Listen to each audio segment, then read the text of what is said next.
能替我1、2个小时吗？真的是最后一次了，我马上解脱了。那你不给姓谢的干了？欠他的债，我还相信是王案。 J'ai réalisé 4 courts-métrages, une dizaine de documentaires pour la télé et un premier long-métrage qui s'appelle La Nuit Venue, qui est un film noir qui se passe dans les rues de Paris et qui met en scène des immigrés clandestins chinois. J'ai une grande admiration pour le cinéma américain et la façon dont les auteurs américains embrassent le genre avec à la fois une grande jubilation et beaucoup de sérieux. C'est ce que j'ai essayé de faire déjà avec La Nuit Venue, qui était un film noir, mais qui abordait des questions sociétales qui moi, me touchent énormément, qui est la question des immigrés sans papier, et des questions territoriales aussi, parce que j'avais envie de filmer Paris en focalisant sur ces invisibles qui battent le pavé. Je suis né et j'ai grandi en Corse, et j'y vis une partie de l'année, donc c'est vraiment le lieu de mes racines et il y a un aspect très viscéral pour moi de pouvoir retourner en Corse après un premier long-métrage qui s'est déroulé à Paris, de pouvoir retourner filmer en Corse un territoire et les femmes et les hommes qui l'habitent.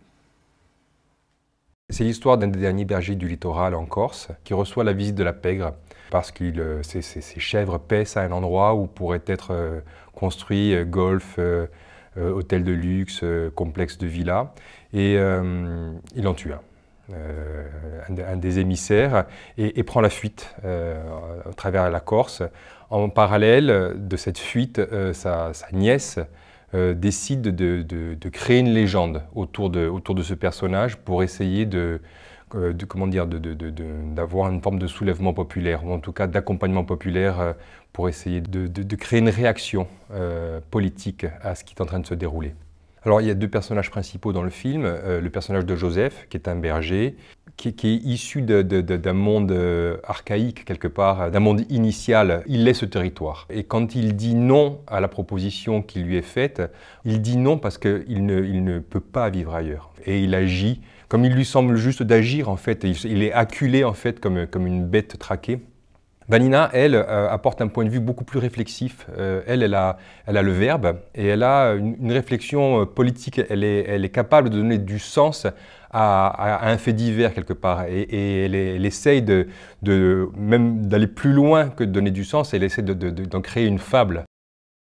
Il y a une référence centrale qui est L'homme qui tua Liberty Valance, un film de John Ford assez fondamental pour moi, un film assez cérébral qui raconte à quel point la légende est fondatrice de l'histoire américaine et que un journaliste face à un événement préfère évoquer la légende que d'évoquer les faits réels qui lui sont racontés par la suite.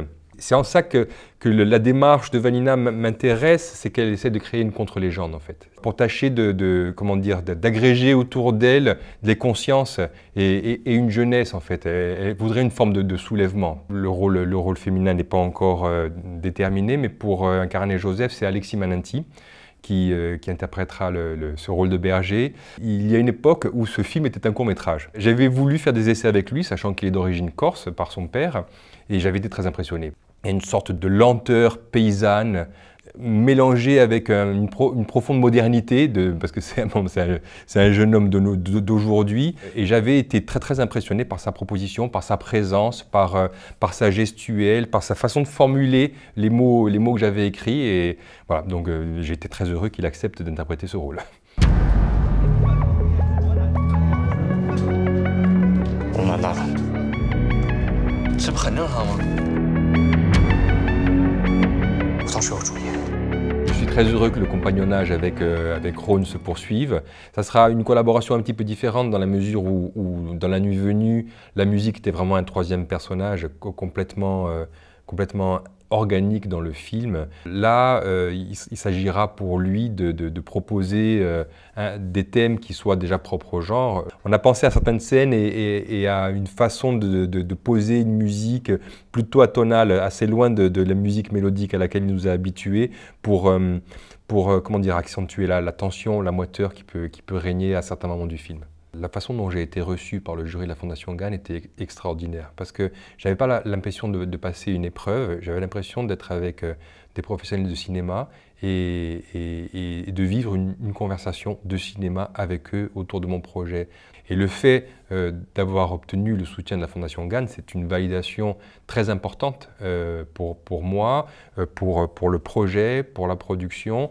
Et comment dire, ça donne des ailes pour envisager la suite du financement, de la préparation et se projeter vers le tournage.